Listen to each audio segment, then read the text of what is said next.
discurso no mercado, e foi frequentemente interrompido pelo grito de Deus assim o quer, Deus assim o quer, pois teve o cuidado de apelar para as paixões do povo, e não deixou de oferecer a absolvição dos mais negros pecados a todos que se juntassem ao exército santo. Partida da Primeira Cruzada. Em consequência destes apelos, uma grande multidão, em número de 60.000 homens, partiu para a Palestina na primavera do ano 1096, tendo Pedro à sua frente.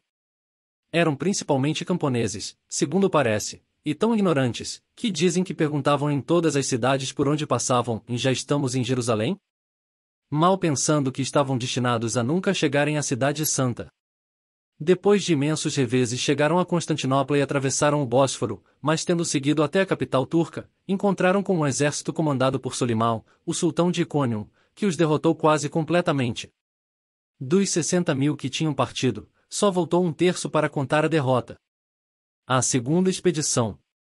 No ano seguinte organizou-se outro exército, e puseram-se em marcha outra vez 60.000 cruzados, de todas as classes e condições, acompanhados de muitas mulheres, criados e trabalhadores de toda a espécie. Este imenso exército dividiu-se em 4 campos com o fim de facilitar o arranjo de mantimentos, e seguiram para Constantinopla por caminhos diferentes.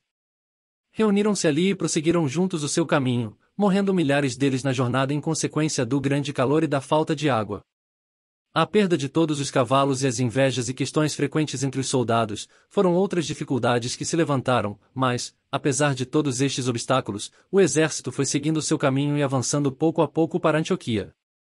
Tiveram lugar algumas escaramuças antes de ali chegarem, tornando-se mais notáveis a Batalha de Dorylinum em que os cruzados saíram vencedores, e o cerco de Edessa, de que resultou a tomada dessa cidade, depois de pouca resistência da parte dos maometanos. Antioquia, contudo, não se rendeu tão facilmente. A fertilidade da região verdejante ao redor da cidade foi tão perigosa para a causa da cruzada como tinham sido as planícies ardentes e estéreis da Frígia alguns meses antes, e os sitiantes logo que se viram nas margens férteis do Orontes, e entre os bosques do Defene entregaram-se aos mais loucos excessos. A aproximação do inverno veio encontrá-los desprevenidos, tinham o acampamento alagado, as tendas estavam estragadas pelo vento, e os horrores da fome tornavam-se novamente inevitáveis, chegando os soldados a devorar os cadáveres dos seus inimigos para se alimentarem, até que a traição de um dos sitiados lhes deu a imediata e inesperada posse da cidade. Na escuridão da noite, na ocasião em que se desencadeava uma tempestade medonha, os cruzados escalaram os muros ao som do seu excitante grito de guerra, em Deus assim o quer. E entraram na cidade. Os cruzados em Antioquia. A tomada de Antioquia pelos cruzados não ficou por muito tempo sem contestação. A guarnição não se tinha rendido completamente, e o seu espírito guerreiro animou-se quando tiveram conhecimento de que vinha em seu auxílio um exército de 200.000 turcos sob o comando de Queboga, príncipe de Mossul. À proporção que a perspectiva dos maometanos ia melhorando, a dos cruzados ia se tornando pior, e mais uma vez estavam ameaçados de derrota. Veio, porém, ajudá-los a superstição, e tendo sido, como diziam, repentinamente descoberta a lança que atravessou o lado ao Salvador, e cujo esconderijo foi revelado a um monge astucioso, chamado Bartolomeu, deu isso lugar a uma reação maravilhosa no ânimo dos cruzados. Podemos aqui dizer que foi o monge que achou a lança. Tinha-lhe sido revelado, em sonhos, segundo dizia ele, que a lança estava debaixo do grande altar da igreja de São Pedro, mas só depois de outros terem procurado numa profundidade de 12 pés, foi que ele ofereceu a sua ajuda. A hora que ele escolheu para isso era muito própria, o crepúsculo, e o hábito com que ele desceu era igualmente muito próprio, um grande capote. Havia debaixo desse lugar para os ferros de muitas lanças. Bartolomeu teve bom êxito na sua busca, e saiu da cova com o ferro de uma lança na mão, que mostrou em triunfo ao exército desanimado. O efeito foi maravilhoso. Com o grito animador de que Deus se levante, e que os seus inimigos sejam desbaratados, as portas da cidade foram logo abertas e o exército precipitou-se sobre o inimigo descuidoso. A vitória foi certa e os sarracenos foram expulsos do campo como palha diante do vento. O resultado foi decisivo, e os grandes despojos do inimigo caíram nas mãos dos cruzados. Voltaram para a cidade com grandes demonstrações de alegria, e depois de proclamarem um dos seus chefes chamado Boemo, como príncipe de Antioquia, entregaram-se durante 10 meses a toda espécie de vício e preguiça, completamente esquecidos, ao que parece, das tristes experiências que tinham sofrido. Os cruzados avistam Jerusalém. Só depois de maio do ano seguinte é que o exército se pôs outra vez em marcha, e ao aproximar-se de Jerusalém o seu fanatismo passou todos os limites. Passaram por Tiro e Sidom, Cesareia e Lídia, Emaús e Belém, e por fim chegaram a uma elevação donde enxergaram a cidade santa, estendendo-se como um mapa diante deles.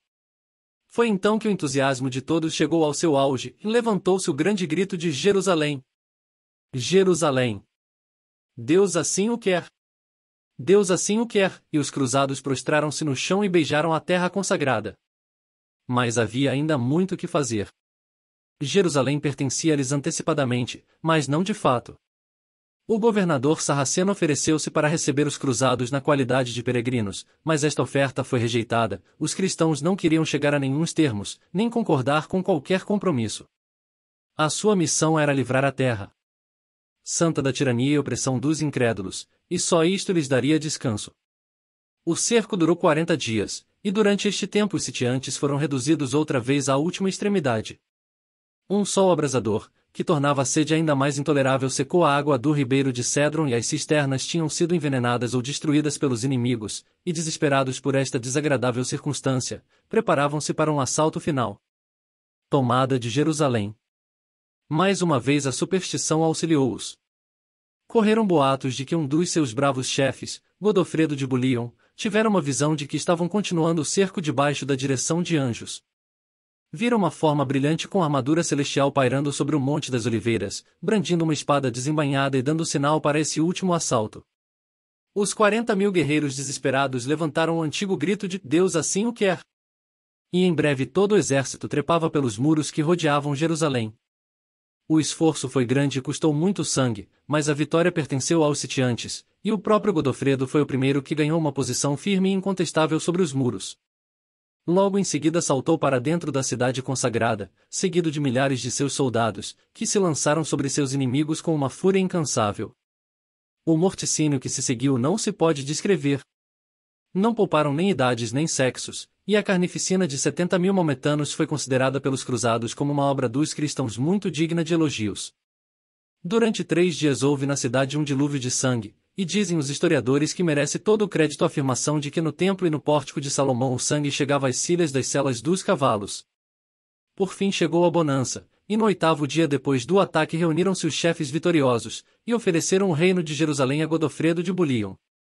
Era ele, incontestavelmente, o herói do dia, mas com uma modéstia que se igualava ao seu heroísmo, recusou a dignidade real, e aceitou o título mais humilde de defensor e barão do Santo Sepulcro. Outra vitória, em Ascalon, pouco depois, assegurou a posição dos cruzados, e uma vez que tinham sido vingados seus irmãos peregrinos do mal que lhe fizeram os maometanos, entenderam que a sua missão estava terminada, e muitos deles prepararam-se para voltar à sua terra natal. Os maometanos tinham estado de posse da cidade desde a conquista de Omar no ano 637, um período de 462 anos, e a data certa da sua tomada foi o dia 15 de julho do ano 1099. Era uma sexta-feira, e eram justamente 3 horas da tarde quando Godofredo saiu vitorioso sobre os muros da cidade. Pronto e decisivo, e mandou publicar uma excomunhão contra o honrado negociante. Ainda assim, a despeito da bula de Alexandre, Valdo ficou em Lyon mais 3 anos, muito ocupado a pregar e distribuir as Sagradas Escrituras, e por este tempo, vendo o Papa que as medidas que tinha adotado não produziam efeito, estendeu as suas ameaças a todos os que estivessem em contato com o herege. Foi então que Valdo, por causa dos seus inimigos, deixou a cidade e durante os 4 anos que ainda viveu foi como peregrino na face da terra, tendo, contudo, sido sempre guardado pela providência de Deus de ser vítima da perseguição de Roma, e morreu de morte natural no ano 1179. A dispersão dos adeptos de Valdo aos homens pobres de Sião, depois da morte dele contribuiu muito para que o evangelho se espalhasse, e muitos deles encaminharam-se para os Alpes, entre os quais estão situados os vales dos Valdões. Ali, com grande alegria sua, encontraram uma colônia de cristãos que professava ideias muito semelhantes às deles e que davam, pelo seu modo de vida e conversa, um belo exemplo, tanto de fraternidade cristã como de felicidade doméstica. Foram recebidos por esses crentes simples, de braços abertos, e até lhes permitiam morar na sua colônia, e deste modo participar da felicidade deles, e dentre pouco tempo, partilharam também dos seus sofrimentos. Deixemo-los ali por enquanto e lancemos à vista outros que estavam dentro do grêmio da Igreja de Roma, cujos nomes têm alguma importância nas memórias eclesiásticas do século. Nomearemos 4 entre eles, Bernardo de Clairvaux, Abelard, Arnaldo de Brescia e Tomás Abeck. Apesar de estes não serem tão ortodoxos como muitos partidários de Roma poderiam ter desejado. De Bernardo de Clairvaux já falamos, e de um modo bastante desfavorável, mas, apesar do seu zelo contra os adeptos de Henrique Pedro de Bruys, parece ter sido um homem de alguma piedade, pois censurou sem receio os abusos e os crimes do clero, a vida luxuriosa dos bispos, e sua embriaguez, as suas carruagens ricas, as suas baixelas de alto preço, as suas esporas de ouro. Tudo isso caiu sobre a censura da sua pena. Também não teve escrúpulo de falar dos padres como servos do anticristo, dos abades como sendo mais senhores de castelos do que padres de mosteiros, mais príncipes de províncias do que dirigentes de almas. Na verdade, a influência de Bernardo era enorme e, talvez, não tivesse igual. Abelardo era francês, e tornou-se notável por ser o primeiro homem que ensinou teologia publicamente sem ter ordens de padre. Da parte romântica da sua história não estamos dispostos a tratar, mas, ainda assim, anelo bastante para nos comover e excitar uma certa admiração pelo homem. Contudo, foram os poetas e não os teólogos que disseram as melhores coisas a seu respeito. Podemos considerá-lo, porém, como um sábio eclesiástico, e como tal ele leva a palma a todos os seus contemporâneos. Vinha gente de grandes distâncias, pronta a atravessar mares e montanhas e a se sujeitar a muitos inconvenientes conquanto tivesse o privilégio de ouvirem. Mas nas suas pregações o raciocínio, em grande parte, tomava o lugar da fé, a ponto de afastar do bom caminho, até no que diz respeito a alguns princípios fundamentais do cristianismo. Por fim, a sua grande popularidade despertou a animosidade de Roma, e o grande sábio retirou-se mais tarde para o mosteiro de Clugny, onde foi muito bem recebido pelo respectivo abade. Morreu no ano 1142. A Arnaldo de Brescia. Arnaldo de Brescia fora, segundo se diz, discípulo de Abelard, mas evidentemente não estava corrompido desse homem tão brilhante, mas tão infeliz. Parece que, apesar de nunca se ter desligado da sua obediência ao Papa, desafiava publicamente o poder, e o caráter destruidor e revolucionário da sua pregação faz-nos lembrar um dos seus contemporâneos, Pedro de Bruys. Servindo-se para texto das palavras do Senhor, o meu reino não é deste mundo, começou uma série de ataques à vida do clero em Roma, que era onde a sua iniquidade mais se salientava.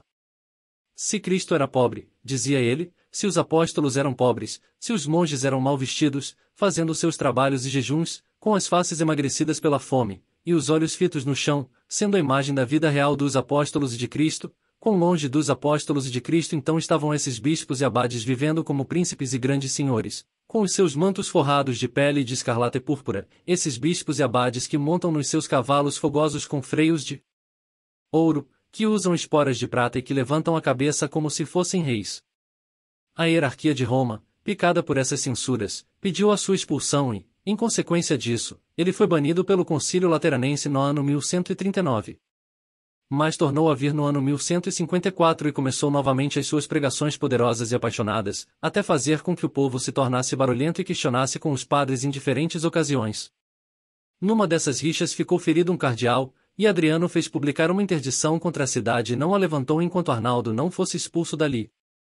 As ameaças produziram o efeito desejado, e por algum tempo os movimentos do reformador parecem terem sido incertos. Depois de andar de um lado para outro, achou asilo em Zuriche, onde foi bondosamente recebido pelo bispo da diocese. Bernardo, porém, não o deixou descansar. Tinha-o vigiado com impaciência cheia de cólera, e agora instou com o Papa para que tomasse medidas severas a seu respeito. Nada se fez, porém, até o pontificado de Adriano II, um inglês, cujo verdadeiro nome era Nicolau Brexpear, em cujas mãos o ousado pregador foi entregue pelo imperador Barbarossa.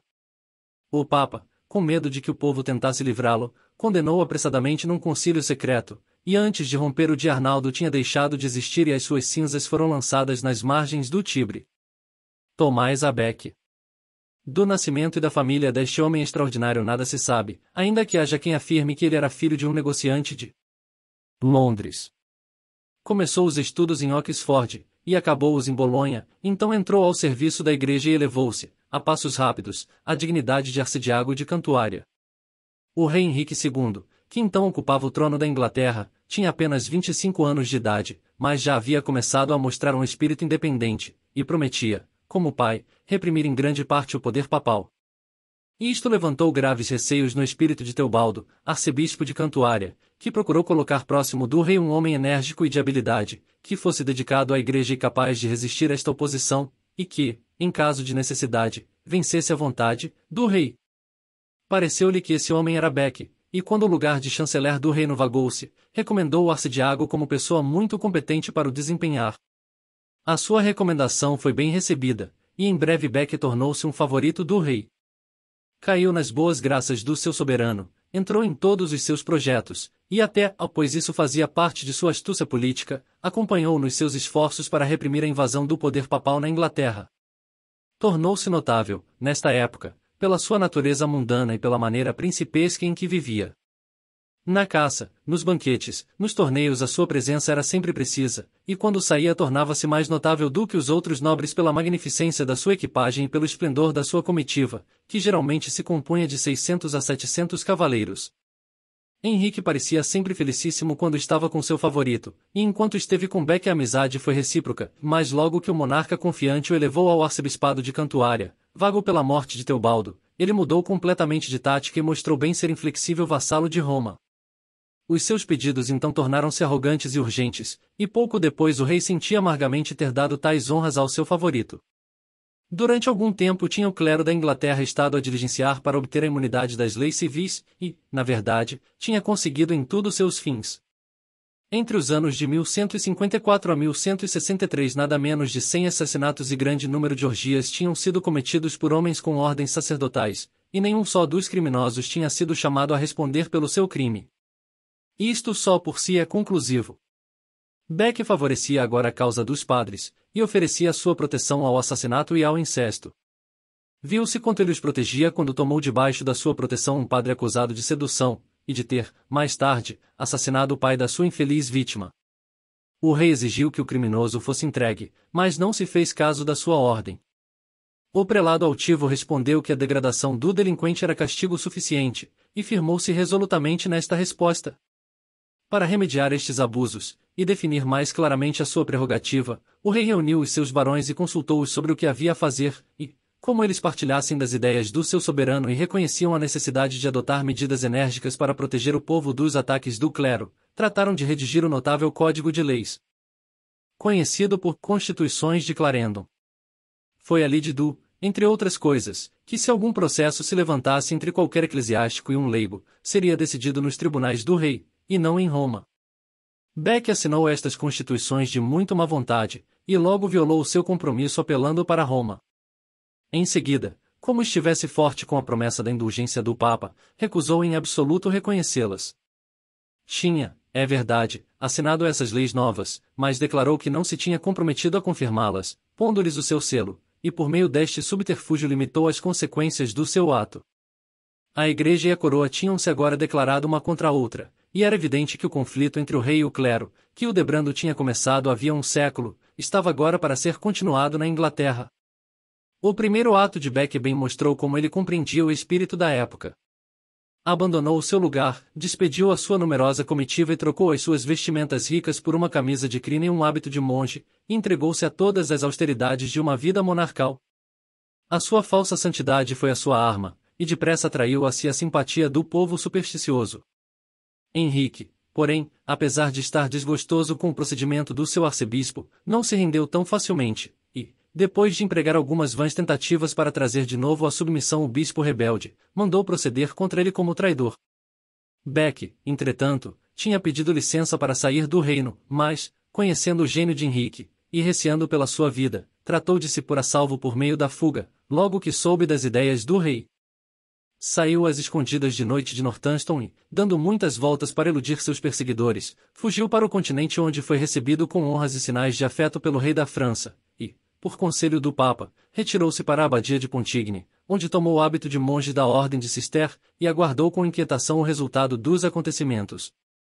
Fora declarado traidor, e os seus parentes e amigos foram expulsos do reino, mas Beck vingou-se excomungando todos os seus adversários. A cerimônia da excomunhão realizou-se na igreja de Vizelay, e pareceu que foi excepcionalmente terrível e imponente. No meio do badalar dos sinos, e da lúgubre entonação dos padres, foi lida a fórmula impiedosa, e umas 20 ou mais pessoas, cujo único crime era obedecer às ordens do seu soberano, foram votadas pela maldição do arcebispo, a uma vida de horrível sofrimento na terra e de inextinguíveis chamas no inferno. As cruzes dos altares foram invertidas, apagaram as tochas, deixaram os sinos de tocar, os padres e o povo afastaram-se vagarosamente do edifício, e a igreja ficou silenciosa, solitária e em trevas. A luta entre Henrique e Beck durou 7 anos, e mais tempo teria durado provavelmente se os pedidos simultâneos de Luís XII e do Papa não tivesse conseguido que Beck voltasse a ocupar seu antigo lugar. Quando voltou para o seu país mostrou-se tão altivo e intransigente como quando de lá tinha saído. Nada diremos, porém, acerca das questões que se deram com o rei, e da péssima conduta do arcebispo para com ele. A narrativa seria interessante, mas não entra nos limites da nossa história. A sua insolência e orgulho por fim tornaram-se insuportáveis, e a imprudente observação que fez um dos bispos Henrique de que não haveria paz para ele, nem para o seu reino, enquanto Beck fosse vivo, avivou o grande ressentimento do rei e obrigou-o a exclamar: "E não haverá ninguém que me livre deste padre turbulento?" 4 cavaleiros que ouviram estas palavras dirigiram-se logo à cantuária e, não podendo conseguir do altivo prelado uma promessa de obediência ao seu soberano, assassinaram-no perto do altar da catedral. Segunda Cruzada. As nossas referências ao século XII ficariam incompletas se deixássemos de falar das outras cruzadas. O ano de 1147 é notável por ser o ano em que teve lugar a Segunda Cruzada contra os maometanos. Durante bastantes anos o poder dos cruzados na Síria e Palestina vinha diminuindo cada vez mais, e os soldados da cruz, como lhes chamavam, tinham se entregado a uma vida de luxúria e ociosidade, tentações próprias dos países do Oriente. Os maometanos, aproveitando-se destas circunstâncias, reuniram as suas forças, e depois de embaraçarem os cristãos e de os enfraquecerem consideravelmente com várias escaramuças, conseguiram tomar posse novamente de Edessa e estavam concentrando a sua atenção sobre Antioquia. Os cruzados, tendo a consciência da sua fraqueza, ficaram deveras alarmados, e enviaram mensagem a Roma implorando socorro, e foi esta a origem da Segunda Cruzada. O Papa Eugênio III satisfez o pedido, e confiou prudentemente a pregação da cruzada a Bernardo de Clairvaux. Além da muita eloquência do ilustrado abade, tudo quanto ele dizia tinha um grande peso moral que o devia fazer ganhar qualquer causa que advogasse, e a confiança que o Papa depositou nele foi bem cabida. O rei da França e o imperador da Alemanha responderam ambos à chamada. Depois de reunirem 900.000 homens em volta da bandeira da cruz, este grande exército dividiu-se em 2 partes e marchou para a Palestina. Mas a infelicidade acompanhou-os em todos os seus passos, e o resultado da empresa foi miserável e humilhante. Só uma pequena parte do exército francês chegou à Terra Santa, e os seus chefes nada puderam fazer devido às invejas e dissensões entre os soldados. No ano de 1149 o resto do exército desbaratado voltou para a Europa, tendo morrido muitos milhares de homens na empresa. A Terceira e Quarta Cruzadas. A Terceira e Quarta Cruzadas também tiveram lugar neste século e foram um pouco mais bem-sucedidas. Ricardo I da Inglaterra, que comandava a última, ganhou algumas vitórias brilhantes, mas com enormes perdas de vidas. Os seus feitos terminaram com a trégua com Saladino, o emir sarraceno. Depois disso voltou Ricardo para a Inglaterra. Disse que pereceram 120.000 cristãos durante o cerco de Acre, onde estava o rei presente, e se juntarmos a estes os 180.000 maometanos que morreram na mesma ocasião, temos um total de 300.000 guerreiros como preço de um só combate em que nada se ganhou senão algumas honras vãs e algum renome. E quem foi responsável por toda esta perda de vidas? Só podemos dizer que foi o cabeça da Roma papal, e ao próprio Papa era evidente que, por causa destas longas expedições à Palestina, a Europa havia de perder muito sangue, gastar sua força e estragar seu tesouro. Não havia a mais pequena ideia de converter os infiéis à fé de Cristo, que é a verdadeira missão do cristianismo. O único fim era enfraquecer o poder dos monarcas temporais para que os pontífices pudessem reinar sobre eles. O papismo é essencialmente infiel. Pregar o evangelho a toda a criatura é o que o Senhor ordenou a todos os que o reconhecem como Salvador e Senhor. Mas o Papa aconselhava: e matai os infiéis sem piedade. Arrancai o joio pela raiz e jogai-o ao fogo para que se queime, e é esta a obra que Deus quer que façais. As 3 ordens de monges militares, os cavaleiros de S. João de Jerusalém, os cavaleiros templários, e os cavaleiros teutonicos podem considerar-se como o rebento das cruzadas, mas o seu caráter era mais político do que religioso, e basta-nos mencioná-lo apenas. Os cavaleiros templários chegaram a ser os mais poderosos, e para alguém chegar a ser reconhecido naquela ordem empregava-se o maior mistério. Anos depois, quando eles se estabeleceram na ilha de Malta, com a sua riqueza aumentada, levantou-se uma grande inveja contra eles, e espalharam-se as mais medonhas histórias a respeito dos seus ritos secretos e cerimônias extraordinárias. A sua atitude soberba, fria e antipática, deu causa à sua queda, e no ano 1314 foi a ordem abolida por decreto do Papa. 15. Da Quinta à Oitava Cruzada. De 1200 a 1300. Século XIII, apesar de ter sido, a muitos respeitos, um período de importância, pouco notável se tornou pelo lado do trabalho missionário. Os nestorianos continuaram na sua missão de converter gente na Tartária, Pérsia e China, e os dinamarqueses também fizeram pequenas tentativas nesse sentido neste último país. Também na Espanha se fizeram alguns esforços para converter ao cristianismo a população árabe do país, mas sem resultado. O Papa Clemente IV aconselhou então que fossem expulsos do reino, e, tendo-se dado ouvidos ao seu conselho, seguiu-se uma carnificina cruel. Também se fizeram tentativas para levar o evangelho às localidades pagas de Prússia, à ponta da espada, e Conrado, duque de Massora, fez com que os cavaleiros teutonicos tomassem parte nessa bárbara empresa. Os habitantes, ao princípio ressentiram-se destas medidas forçadas, mas o poder das armas obrigou-os por fim à submissão, e acabaram por se curvarem, de má vontade, ao jugo papal. Animados por este bom êxito, os cavaleiros mais tarde estenderam a sua missão à Lituânia onde, roubando, matando e incendiando, depressa reduziram o povo a um estado de servilismo, e obrigaram todos a serem batizados. Triste condição da cristandade. Estes atos de injustiça e opressão, cometidos dentro dos limites da cristandade, não devem causar muita admiração, se considerarmos a condição em que se achava a Igreja professa nessa época. Eclesiásticos de todas as categorias, desde o próprio Papa, esforçavam-se por alcançar riquezas e poder, e os mestres e outros teólogos estavam gastando a sua sabedoria e eloquência em controvérsias inúteis e especulações sem proveito sobre questões que não estavam ao alcance dos espíritos pouco talentosos. Nunca, diz Rogério Bacon ou o mais erudito inglês daquele tempo, nunca houve uma aparência tão grande de sabedoria, nem um tão grande ardor pelo estudo, em tantas faculdades e em tantos países, como nestes últimos 40 anos. Os doutores estão espalhados por todas as cidades, por todos os castelos, por todas as vilas, e, não obstante, nunca houve tanta ignorância e tanto erro. Grande parte dos estudantes gastam seu tempo com mais traduções de Aristóteles, e perdem assim o trabalho e a despesa que fazem. A única coisa que atrai a sua atenção são as aparências, não se importam de saber o que é que aprendem, pois desejam apenas mostrar-se muito sábios à sociedade estúpida. A maioria das pessoas eram realmente tão ignorantes quanto possível e quase que inteiramente destituídas de espiritualidade. Desprezavam o estudo, e assim ficavam à mercê dos padres, que lhes conheciam o valor, e procuravam todos os meios de evitar o desenvolvimento dos seus conhecimentos. A política do clero era usurpar quanto lhe fosse possível o poder dos tribunais civis, de modo que quase todos os casos de perjúrio, blasfêmia, usura, bigamia, incesto, fornicação etc., eram julgados nos tribunais eclesiásticos. Ainda assim tinham a astúcia de fazer com que a sanção das suas decisões e a execução das suas sentenças fossem entregues ao poder temporal, livrando-se, assim, segundo pensavam, da responsabilidade de qualquer engano da justiça. Luxúria do clero. Não há dúvida de que a Europa era, no século XIII, governada pelos padres, que tinham a seu favor a riqueza e a sabedoria. Os mosteiros tinham se tornado em palácios, onde os abades podiam dar as suas festas suntuosas, e sustentar os seus amores criminosos, protegidos pelo forte braço de Roma.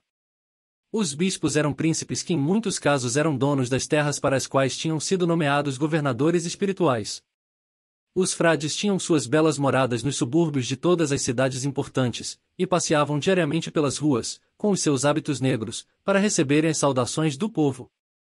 As cabanas dos pobres e os castelos dos ricos tinham as portas sempre abertas àquelas visitas, e, ou com vontade ou sem ela, tinham forçosamente de recebê-los. Ainda vagueavam tristemente pelo meio dos túmulos e nas montanhas alguns ermitões e outros reclusos que com as suas severidades ascéticas fortaleciam muito o poder do Papa. Muitos verdadeiros cristãos, desgostosos com a conduta desregrada dos padres, teriam sem dúvida abandonado o aprisco se não fossem esses ermitões que, com a sua suposta santidade, enchiam de medo os supersticiosos e anulavam as objeções dos descontentes. Pode-se bem imaginar qual teria sido a força deste poder que obrigava um homem, por qualquer ofensa venal que lhe tinha sido arrancada no confessionário, a jejuar, ou a andar descalço, ou a deixar de usar roupa branca, ou a ir em peregrinação, ou mesmo, quando desejavam ver-se livre do ofensor, obrigavam-nos a tomar o hábito e entrar no mosteiro. Era este o poder que tinham os padres, e estamos certos de que eles usavam desse poder sempre que pudessem por esse meio ganhar alguma coisa. Mas, se os padres governavam o povo, eram eles governados pelo Papa. Todos lhe estavam sujeitos, e tanto mais que foi durante este século que o dogma da infalibilidade do Papa se salientou. O dominicano Tomás de Aquino, tomando por verdadeiros os escritos de Beneditino Graciano, do século anterior, acrescentou-lhes ainda bastantes coisas falsas e tradicionais, e desta mistura de erros e superstições surgiu a perigosa doutrina da infalibilidade papal. Inocêncio III e o rei Filipe de França. Dos papas deste século o maior foi, talvez, Inocêncio III, que subiu a essa dignidade no ano de 1198. Com certeza não teve quem o excedesse em maldade. O seu verdadeiro nome era Lotário de Conte, mas os seus cardeais deram-lhe o nome de Inocêncio em testemunho da sua vida irrepreensível. Ura dos primeiros atos de Inocêncio, ao subir a cadeira papal, foi destruir a felicidade doméstica do rei da França. Filipe Augusto, atraído pela fama da beleza da princesa Isenburg da Dinamarca, prometeu a sua mão àquela senhora, realizando-se em seguida o casamento. Ora, o monarca, que tinha procedido muito precipitadamente, mostrou desde o princípio uma aversão invencível pela sua jovem esposa, e, recusando-se a viver com ela como sua mulher, repudiou-a para casar com a jovem e linda Agnes, filha do duque de Merânia, por quem sentiu um profundo e verdadeiro amor. Contudo, o Papa tomou partido da princesa repudiada e ameaçou pôr o país inteiro sob interdição se o rei não abandonasse a filha do duque e recebesse a princesa Isenburg com afeto conjugal. Esta não era, de modo algum, uma ameaça vã, e as consequências de tal interdição iriam recair fortemente sobre os súditos inocentes de rei da França. Suspender os atos públicos de religião era, aos olhos de todos, uma coisa terrível, visto que quase todo o seu culto era realizado por meio dos padres, e, em geral, não tinham o recurso da oração particular. Mas Filipe não quis ceder. Disse que o seu divórcio da princesa dinamarquesa era legal, pois tinha sido ratificado pelo Papa anterior, Celestino III. Além disso, estava legalmente casado com Agnes, que já lhe tinha dado 2 filhos. O Papa, porém, não quis ouvir nada disso, e como Filipe continuou a teimar, deu a necessária autorização ao seu legado, então em Dijon, para proclamar a interdição. À meia-noite teve lugar, a toque dos sinos, uma execrável cerimônia. Queimaram a hóstia consagrada, cobriram as imagens de preto, e puseram as relíquias nos túmulos. Em seguida o clero saiu da igreja em procissão solene, tendo à frente o cardeal com a sua estola roxa de luto, e quando ele pronunciou a interdição, os padres apanharam as tochas, fecharam as portas das igrejas, e todas as orações, todos os serviços religiosos, ficaram indefinidamente suspensos. Só os sacramentos de batismo, confissão e extrema-unção eram permitidos pela igreja, e andavam todos com a barba por fazer, era proibido o uso de carne, e os cadáveres sem terem lugar de sepultura eram lançados aos cães, que infestavam as cidades, e aos bandos de aves de rapina. Filipe protestou em vão contra este procedimento extremo, mas o Papa foi inexorável e as suas ordens tinham de ser obedecidas. Agnes teve de ser abandonada, Isenburg reintegrada nos seus direitos. Enquanto isto não acontecesse, tinha de durar a interdição. Mas o afeto de Filipe concentrava-se na sua linda esposa, e não se poderia convencer a submeter-se a uma ordem tão áspera. A própria Agnes não tinha ambições de rainha, mas não podia suportar o pensamento de se separar do seu marido, e ela apenas queria ser o que o Papa e o Parlamento a tinham feito, sua legítima esposa. Desesperado pela dor da esposa e pela sua própria impossibilidade de acalmar-se, o rei exclamou: vou me tornar maometano. Feliz Saladino que não tem Papa que o governe. Mas a tudo isto respondia a ordem cruel: obedece ao Papa, abandona Agnes e torna a receber Isenburg. Por fim o rei cedeu. O Papa venceu aquela luta e retirou a interdição. As igrejas tornaram-se a abrir ao povo, as imagens foram destampadas, as relíquias novamente expostas e os sacramentos ministrados como antes. A princesa foi reconhecida como esposa de Filipe, mas a sua aversão por ela tinha aumentado em consequência de tudo quanto tinha sucedido e continuou a recusar-se a viver com ela como sua mulher. A linda e amável Agnes, separada à força do seu marido, morreu pouco depois, com o coração despedaçado. Inocêncio III e o rei João da Inglaterra. Mas não foi a França o único país que sofreu os horrores de uma interdição durante o pontificado de Inocêncio III. O rei João da Inglaterra, pelas suas ameaças grosseiras ao Papa, fez com que o seu país fosse também visitado por uma interdição. Porém esta não produziu efeito algum no ânimo de João, e quando, no ano seguinte, foi excomungado, recebeu a bula do Papa com desprezo.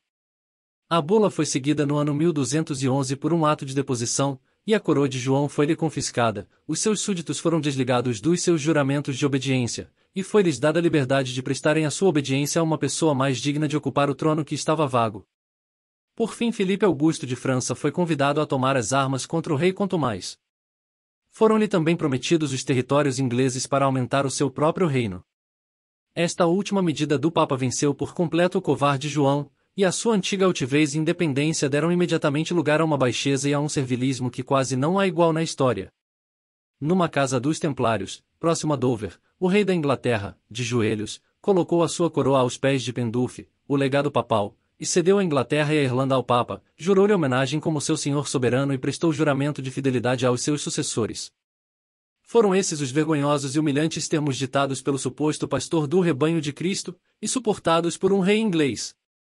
Filipe Augusto, que tinha nesse meio tempo feito imensas despesas para organizar um exército, foi em seguida informado, sem mais explicações, que devia desistir das hostilidades e que qualquer tentativa contra o rei da Inglaterra seria altamente ofensiva para a Santa Sé. Mas o triunfo do Papa transformou-se em alarme quando, 2 anos mais tarde, os barões da Inglaterra, com o arcebispo Langton à sua frente, reuniram-se em Runnymede e forçaram o tirano João a renovar e ratificar a Carta das Suas Liberdades, que lhes tinha sido conferida por Henrique I. Pois que, exclamou Inocêncio, os barões da Inglaterra atrevem-se a transferir para outros o patrimônio da Igreja de Roma? Por São Pedro, não podemos deixar um tal crime impune. Mas os barões tinham um ânimo muito diferente do seu soberano, e quando o Papa anulou a grande carta e ameaçou os que a defendiam, eles receberam a excomunhão com um silêncio de desprezo. A doutrina da transubstanciação. O pontificado de Inocêncio adquiriu maior importância por ser ele quem estabeleceu por decreto o dogma fatal da transubstanciação, decidindo, assim, uma questão que, havia tanto tempo, se agitava no espírito de muitos. No Quarto Concílio Laterano, a 1215, foi afirmado canonicamente que, depois de o padre pronunciar as palavras de consagração, os elementos sacramentais do pão e do vinho ficam convertidos na substância do corpo e do sangue de Cristo. Assim, foram decretadas honras divinas aos elementos consagrados, que se tornaram objeto de culto e adoração.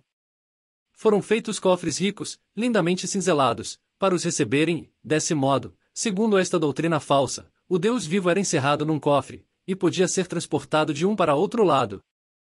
Estabelecimento do jubileu. Mas a atividade do papismo ainda se mostrou de outra maneira durante este século. A decadência em que tinham caído as cruzadas, que enriqueceram os cofres da Igreja Romana ao mesmo tempo em que empobreceram o resto da Europa, fez com que o Papa começasse a procurar nova fonte de receita, e, para isso, a ideia que um engenhoso católico apresentou foi que o lugar de peregrinação para os cristãos devia ser mudado de Jerusalém para Roma. Isso veio em auxílio do desejo papal. Rios de dinheiro correram então para o Vaticano, e quando, no fim do século, o Papa Bonifácio VII instituiu o que chamam o jubileu, o êxito foi completo. De 100 em 100 anos havia de ter lugar uma peregrinação a Roma, e esta instituição tornou-se tão rendosa que a perspectiva de esperar 100 anos por essa fonte de riqueza era um esforço grande demais para a paciência dos papas, e por isso mudaram o intervalo para 50 anos.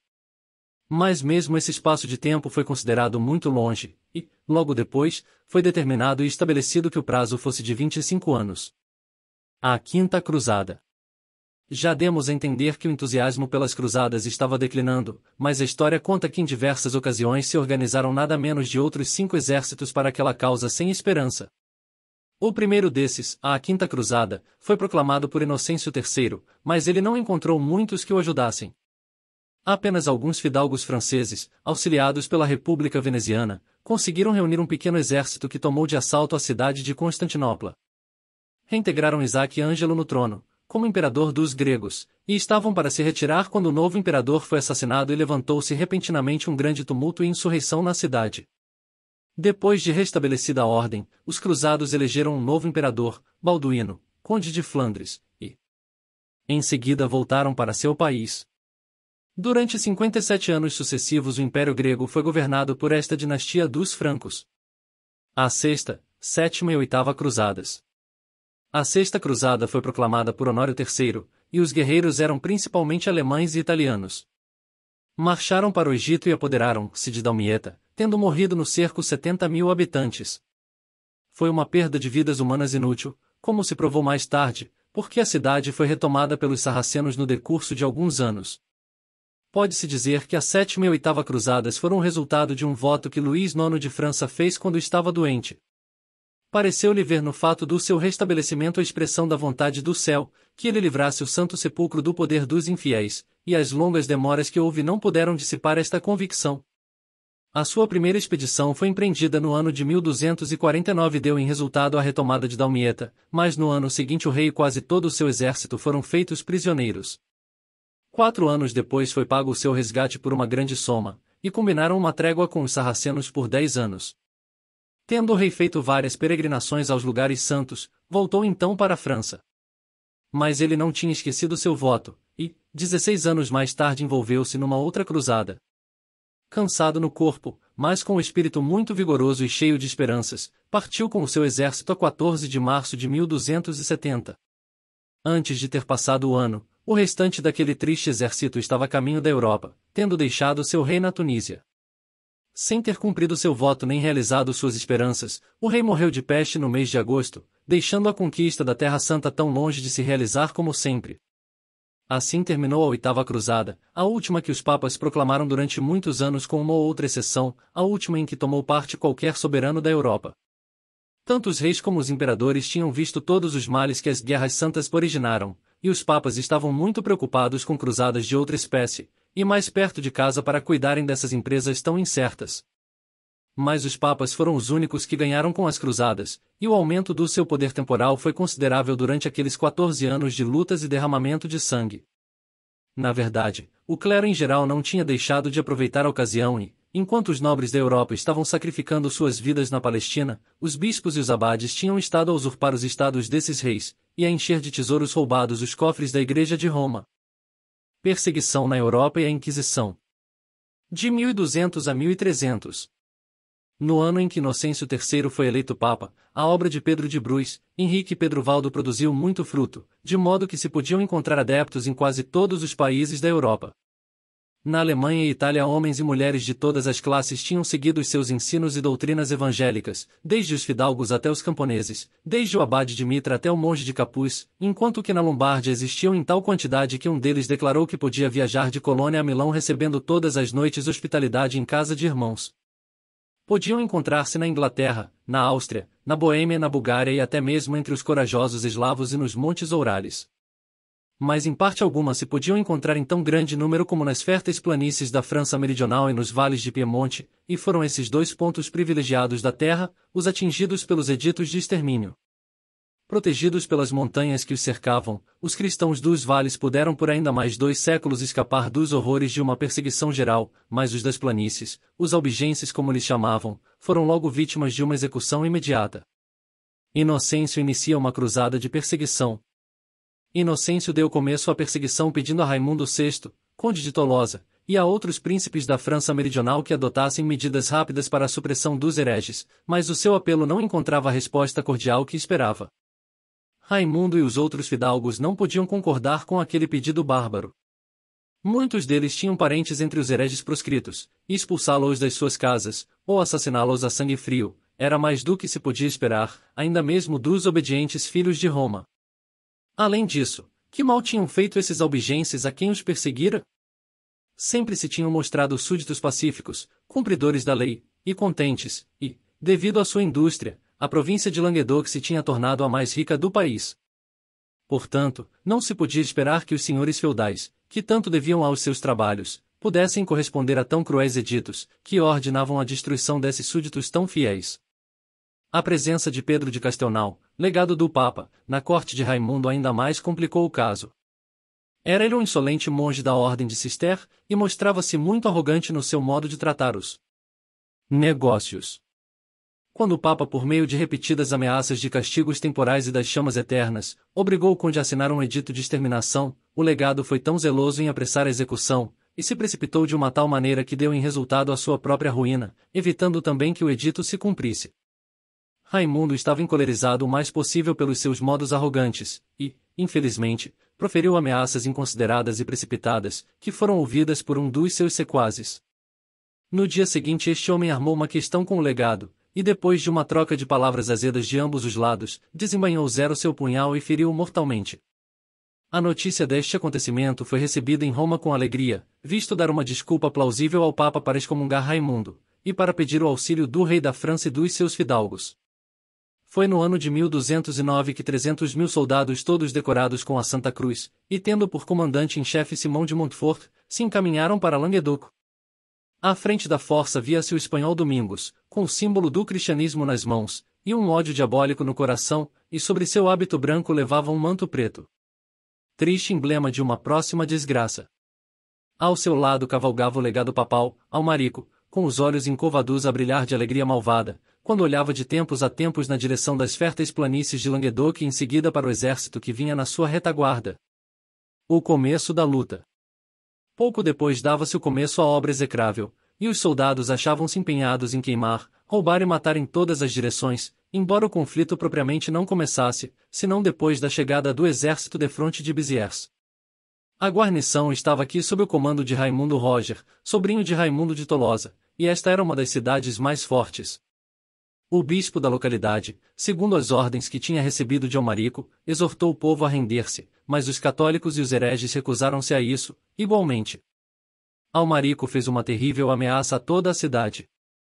E o ataque começou. A desigualdade era esmagadora, e bem depressa as portas tiveram de ceder à força dos assaltantes. Levantou-se, porém, uma dificuldade. Havia católicos dentro das muralhas e como haviam de eles ser reconhecidos? Isto para Almarico não era dificuldade alguma. Matem toda a gente, gritou ele, e matem homens, mulheres e crianças, pois o Senhor conhece aqueles que são seus. Sim, Almarico, o Senhor ainda te há de mostrar quais são os seus, quando sobre o trono ele se sentar para te pedir contas do sangue inocente que derramaste. Todos os habitantes da cidade foram massacrados naquela ocasião, foram mortas de 20 a 100.000 pessoas segundo as diferentes opiniões. A mesma destruição foi feita em outras cidades. Mas a retirada, num período posterior, de alguns dos principais nobres com os seus partidários, tornou necessário um novo apelo para reunir mais soldados, e Dominico e os monges viram-se obrigados em pouco tempo a pregar uma nova cruzada. 40 dias de campanha, dizem eles, fará expiar o maior crime, e purificará o coração da mais negra mancha. Ser soldado no exército santo fazia com que fossem perdoados imensos pecados. O apelo ainda desta vez teve bom êxito, e no princípio do ano seguinte, de Montfort estava à testa de um novo exército. Perseguição a Raimundo de Tolosa. Não vamos aqui contar tudo o que o Papa fez a Raimundo de Tolosa. Parece que aos olhos daquele não havia modo de este expiar o pecado de ser chefe de tantos súditos hereges. Não foi suficiente manifestar o seu desgosto e justificar-se pelo assassinato do monge de Cister? Raimundo teve além disso de dar uma prova da sua sinceridade entregando 7 dos seus castelos mais fortes, teve de fazer penitência em público das suas ofensas, com uma corda em roda do pescoço enquanto lhe aplicavam chicotadas às costas, e em seguida reunir-se às filas dos cruzados e combater contra os próprios súditos, até mesmo contra a sua própria família, e depois disso, sua santidade o Papa mostrou sua benignidade dando-lhe o beijo da paz. Quando porém o pobre conde se estava regozijando por terem passado todos os perigos e humilhações, chegou uma carta do Papa para sua eminência, o legado, ordenando-lhe que deixasse por algum tempo o conde de Tolosa, e empregasse para com ele uma certa dissimulação, de modo que os outros hereges pudessem mais facilmente ser vencidos, e para que o pudessem esmagar quando se achasse sozinho. Vemos pois que Raimundo não tinha sido perdoado de modo algum, seguindo-se a isto a excomunhão que mais uma vez foi pronunciada contra ele. A guerra mudou então de aspecto, e Raimundo, com o auxílio do conde de Foix e outros fidalgos, começou a tomar medidas desesperadas para sua proteção. O seu povo, que era muito dedicado, correu às armas à primeira chamada, e de Montfort viu que tinha agora de se haver com o inimigo desesperado pela perseguição e enlouquecido pelo sentimento de repetidos danos. A sua natureza cruel estimulou-se com esta oposição inesperada, e as mais inauditas barbaridades foram cometidas por sua ordem. Homens e crianças foram mutilados, as mulheres desonradas, as searas e vinhas destruídas, as vilas queimadas, e as cidades entregues à pilhagem e passados à espada os seus habitantes. No momento da captura de Laminerbe foram queimadas vivas umas 140 pessoas, entre as quais a mulher, a irmã e o filho do governador da localidade. Dizem que todos caminhavam para a morte de muito boa vontade, cantando já nas chamas hinos a Deus, e não cessaram de lhe entoar louvores senão quando o fumo os sufocou. Quando o castelo de Brau se rendeu, de Montfort tirou os olhos e cortou o nariz a 100 dos seus bravos defensores, deixando um olho a um deles para que pudesse guiar o resto para Cabrieres, a fim de aterrar a guarnição que ali se achava. Estas e outras crueldades, indignas até da Roma paga, foram praticadas pela Santa Igreja Católica, e executadas. pelos santos peregrinos, como eram chamados pelo Papa. Na tomada de Foix, quando a cidade estava abandonada aos horrores de um saque, e os habitantes de todas as idades e sexos estavam sendo igualmente massacrados, ouviam-se as vozes dos bispos e legados, por cima dos gritos das mulheres e das maldições dos seus assassinos, entoando um solene cântico. Uma senhora chamada Giralda, de quem se dizia que nenhum pobre tinha ido à sua porta sem ser socorrido, também estava entre os prisioneiros, e sendo lançada a um poço foi morta a pedradas. Raimundo era católico, mas disse que, ao ver o tratamento que estavam dando aos seus fiéis súditos, exclamou: bem sei que vou perder as minhas propriedades por causa dessa boa gente, mas estou pronto não só a ser expulso dos meus domínios como a dar a minha vida por todos eles. Triunfo de Montfort. Depois de muitas vicissitudes, a cidade de Tolosa, que era a fortaleza mais importante do conde, caiu nas mãos dos cruzados, e os seus habitantes foram tratados com a crueldade habitual pelos peregrinos. O bispo papista, Fouquet, em cuja consciência já pesava o sangue de 10.000 pessoas do seu rebanho, tomou posse do palácio de Raimundo, e obrigou o pobre conde a uma ignóbil obscuridade. Simão de Montfort foi, no entanto, investido pelo rei da França com os condados de Béziers, Carcassonne e Tolosa, e viam-no cavalgar diariamente pelas ruas enquanto o povo aplaudia-o, e o clero gritava exultante: bendito é o que vem em nome do Senhor. Mas Roma, sempre invejosa até dos seus melhores ajudantes, começou a ver com maus olhos o ambicioso e poderoso de Montfort. Talvez houvesse razão para isso, pois Montfort, logo que se viu de posse dos seus novos territórios, começou a questionar com o legado do Papa. Este, na qualidade de arcebispo de Narbonne, pretendia a soberania temporal daquela província, mas de Montfort, que tinha tomado o título de Duque de Narbonne, recusou-se a reconhecer tal direito, e, continuando o legado na sua pretensão, estigmatizou de Montfort de herege, e logo se apoderou da cidade à força. O Papa então fez publicar um edito proibindo que se continuasse a pregar cruzadas, e concedeu licença a Raimundo e seus herdeiros para recuperarem as suas terras e domínios de todos que estivessem de posse deles injustamente. Derrota de Montfort. O filho do conde arruinado tomou coragem com este novo edito, e conseguiu organizar um exército para recuperar os domínios do seu pai. Marchou sobre Tolosa, e foi ali recebido com entusiasmo pelos cidadãos oprimidos e esmagados, enquanto o pérfido Fouquet foi expulso ignominiosamente dali. Depois de muitas tentativas sem resultado para retomar a cidade, de Montfort reuniu de novo um exército de 100.000 homens, e, cheio de confiança no bom êxito, caiu sobre a cidade na primavera do ano de 1218. O assalto foi levado por diante com muita energia, mas foi repelido, e esta nova derrota pô-lo num estado de tristeza, de que o legado do Papa dificilmente o pôde tirar. Nada receieis, meu senhor, disse o hipócrita profeta, fazei outro ataque vigoroso. Recuperemos a cidade seja como for, e destruamos os seus habitantes, e asseguro-vos que todos aqueles homens que foram mortos em batalha, irão imediatamente para o paraíso. Porém a observação de um oficial que o ouviu estava mais perto da verdade. Senhor cardeal, disse ele, falais com muita certeza, mas se o conde vos acreditara de pagar caro a sua confiança, como já lhe aconteceu. Enquanto o conde estava ouvindo a missa, vieram de repente dizer-lhe que o inimigo tinha feito uma sortida, e logo que a missa acabou ele saltou para o seu cavalo e foi apressadamente para o sítio da peleja. Mas apenas ali tinha chegado, quando o seu cavalo, um animal fogoso, recebeu uma ferida dolorosa, e partindo a todo galope, levou o cavaleiro mesmo para debaixo dos baluartes da cidade. Os arqueiros colocados por cima não perderam a oportunidade, e atiraram-lhe flechas, uma das quais entrou pelas juntas do seu arnês, ferindo-o na coxa. Pouco depois, um grande fragmento de rocha, lançado pela mão de uma mulher, apanhou-o pela cabeça e de Montfort caiu sem vida no chão. Honório III e o rei Luís. No espaço de 5 anos depois deste acontecimento, quase todos os principais promotores destas terríveis perseguições tinham morrido. Inocêncio morreu, e sucedendo-lhe Honório III, homem de menos inteligência, mas igualmente cruel, que continuou as perseguições. O filho de Montfort sucedera a seu pai, e cruzou a espada com o jovem Raimundo, cujo pai também já tinha morrido. Pela morte do rei da França, Filipe Augusto, sucedera-lhe seu filho Luís, o qual entrou de boa vontade na luta, mas a favor de Roma. Em 1228, Tolosa caiu outra vez nas mãos dos cruzados. Raimundo foi tratado pouco mais ou menos como tinha sido seu pai, com a diferença de que, em vez de entregar 7 dos seus castelos ao Papa, teve de entregar 7 das suas províncias ao rei da França. Deste modo Roma estava realmente prejudicando os seus próprios fins, aumentando o poder de um monarca que podia, de um momento para outro, tornar-se um inimigo terrível e incômodo. Um escritor moderno diz o seguinte a respeito das calamidades de Languedoc: para todo homem de fé, para todos os que pensam, especialmente para aqueles que estudam a história debaixo do ponto de vista das Escrituras, as guerras de Languedoc são as mais sugestivas possíveis. São as primeiras desta espécie que aparecem nos anais da história. Estava reservado a Inocêncio III inaugurar a guerra sobre novo caráter. Tinha havido até ali muitos exemplares de vários indivíduos serem sacrificados aos preceitos do clero, tal como Arnaldo de Brescia etc., mas esta foi a primeira grande experiência que a Igreja fez para conservar a sua supremacia pela força de armas. É preciso notar, porém, que não foi o exército da Igreja avançando com um zelo santo contra os pagãos, os maometanos, os que negavam a Cristo, mas sim a própria Igreja professa em armas contra os verdadeiros adeptos de Cristo, contra aqueles que reconheciam a sua divindade e a autoridade da palavra de Deus.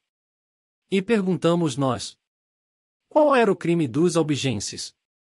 A sua principal ofensa era negarem a supremacia do Papa, a autoridade do clero, e os 7 sacramentos como eram ensinados pela Igreja de Roma, e, aos olhos da Igreja, não podia haver maiores criminosos em toda a face da terra, portanto uma exterminação absoluta era o decreto invariável. Falta-nos agora relatar que, segundo nos parece, durante os primeiros 50 anos daquele século, nada menos de 1 milhão de albigenses perderam a vida. E estabelecimento da Inquisição. Quando começaram as guerras que acabamos de narrar, abriu-se por influência de Domingos, em um castelo próximo de Narbonne, o mais medonho dos tribunais terrestres, a Inquisição. Foi esta a sua primeira aparição, mas muitos meses antes já tinham sido abertos em todas as principais cidades e distritos de Languedoc outros tribunais provisórios da mesma espécie. A princípio funcionavam secretamente, mas em 1229 foi reconhecida publicamente a sua utilidade para o fim de descobrir hereges, sendo-lhes dados plenos poderes para entrarem e darem buscas em todas as casas e edifícios, e sujeitar os suspeitos a todo e qualquer exame que julgassem necessário. É difícil conceber todas as medonhas consequências que resultaram do exercício de tal poder. 17. Influência papal sobre a Reforma. De 1300 a 1400. A despeito da grande autoridade que Roma adquiriu por meio da Inquisição e de outras instituições muito mais antigas, não faltaram durante este século, a de 1300 a 1400, indícios de uma firme oposição às suas pretensões, que nem fogo e nem espada podiam subjugar. Gregório IX e Frederico de Alemanha. Quando Gregório 60, um velho de 80 anos de idade, subiu ao trono pontificai, imaginou que ia empunhar o cetro de outro e o debrando, mas em breve viu que se tinha enganado miseravelmente. O primeiro esforço importante do pontífice foi promover novas cruzadas contra os maometanos, mas as suas cartas para as cortes da Europa ficaram sem resposta. O velho canonista apelou então para Frederico de Alemanha, e o imperador, embora ocupado com complicações políticas, anuiu em reunir as forças necessárias e partir com elas para a Palestina. O exército organizou-se e Frederico partiu, mas sendo surpreendido pela peste, tiveram suas tropas de se dispersarem e foi abandonada a ideia da expedição. Foi grande o desgosto do Papa quando soube deste revés e demora. Tinha tido durante bastante tempo os olhos fitos com cobiça nos domínios do imperador, e tinha a esperança de que, levantando discórdia entre os súditos de Frederico, poderia durante a ausência invadir os seus territórios e assim fazer algumas importantes aquisições para aumentar os estados papais, mas o regresso do imperador transtornou os seus cálculos e o fez desvanecer-se por completo dos seus sonhos. Ira do Papa contra Frederico. Gregório não quis acreditar na doença de Frederico, e, tomando-o como um pretexto vão, excomungou-o. Mas tais medidas severas não deram o resultado que ele esperava. Em vez de se atemorizar com a injustificável rudeza do Papa, Frederico respondeu indignado e com firmeza, escrevendo várias cartas e tratando de sua defesa. Ao próprio Papa escreveu: os vossos antecessores nunca deixaram de usurpar os direitos de reis e príncipes, têm disposto das suas propriedades e territórios, e os têm distribuído pelos protegidos e favoritos da sua corte, têm ousado absolver alguns súditos dos seus votos de obediência, têm até introduzido a confusão da administração da justiça. Prendendo e soltando, e insistindo nas suas ideias sem atenção pelas leis do país. A religião tem servido de pretexto a todas estas transgressões contra o governo civil, mas o verdadeiro motivo sempre foi condenar tanto governantes como súditos a uma intolerável tirania, e extorquir dinheiro, e, uma vez que pudessem obter recompensa monetária, não se importaram absolutamente nada com os tristes efeitos dos seus atos entre a sociedade. Mas apesar desta linguagem ousada e enérgica, Frederico era um verdadeiro filho da Igreja, e em obediência aos desejos do pontífice, fez os seus preparativos para uma expedição à Palestina, apesar de não ter obtido a revogação da excomunhão que pesava sobre ele. Na primavera do ano seguinte partiu, sendo nesta ocasião novamente excomungado, e assim pela terceira vez sentiu os efeitos da cólera de Gregório. A astúcia e falsidade do Papa. Os que observaram com algum cuidado os movimentos do Papa, começaram a perceber a sua astúcia, e a descobrir a falsidade do seu zelo em libertar a Terra Santa. As suas dignidades pessoais estavam acima da honra que era devida ao nome e ao lugar do nascimento de Cristo, e por isso, logo que recebeu notícias da chegada de Frederico, enviou alguns dos seus frades com instruções para o patriarca de Jerusalém e as ordens militares, para que não prestassem auxílio algum ao imperador, esperando deste modo que ele fosse vencido pelo inimigo, quer morrendo no campo de batalha, quer ficando preso em alguma das masmorras dos sarracenos. Foi mesmo conivente de uma conspiração para surpreender Frederico quando ele fosse tomar banho no Rio Jordão, mas os templários a quem tinha confiado esta conspiração não foram bem-sucedidos, e por isso ainda desta vez o malévolo velho ficou logrado. Mas ainda não tinha terminado aqui os seus projetos. Sendo incapaz de ferir o imperador pessoalmente, reuniu um grande exército, e, depois de pronunciar uma quarta excomunhão contra ele e de desligar os seus súditos da obediência, invadiu os seus territórios. Frederico concluiu imediatamente um tratado com os sarracenos, muito honroso, apesar de ser feito com precipitação, e voltou à Europa o mais depressa que pôde. A notícia do seu progresso espalhou o desânimo no exército invasor, e em pouco tempo o Papa sofreu também o desgosto de um novo desapontamento. Aliviou, contudo, o seu espírito atribulado, lançando uma nova excomunhão sobre o imperador, servindo-lhe de pretexto para isso o fato de ele ter abandonado as cruzadas. Foi esta a quinta vez que o Papa excomungou o imperador no espaço de poucos anos, e Frederico devia ter ficado deveras perplexo se tivesse prestado atenção a estas excomunhões.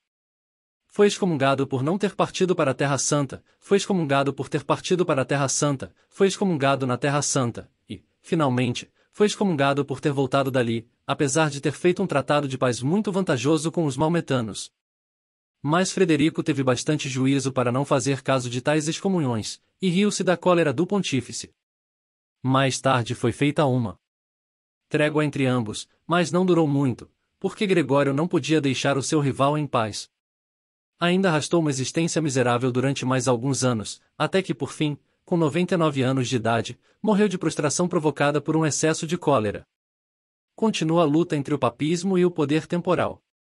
A luta entre o poder temporal e o papismo, pois devemos considerá-la como sendo mais do que uma simples luta entre dois homens, foi levada por diante, ora com mais, ora com menos zelo, pelos papas que sucederam a Gregório, e nem a morte de Frederico, no ano de 1250, pôs fim à contenda.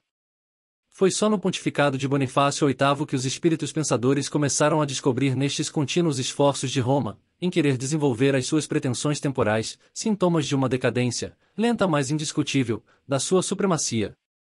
Por toda a Europa os príncipes se estavam levantando em defesa dos seus direitos temporais e recusando considerar os seus reinos como feudos da sé papal.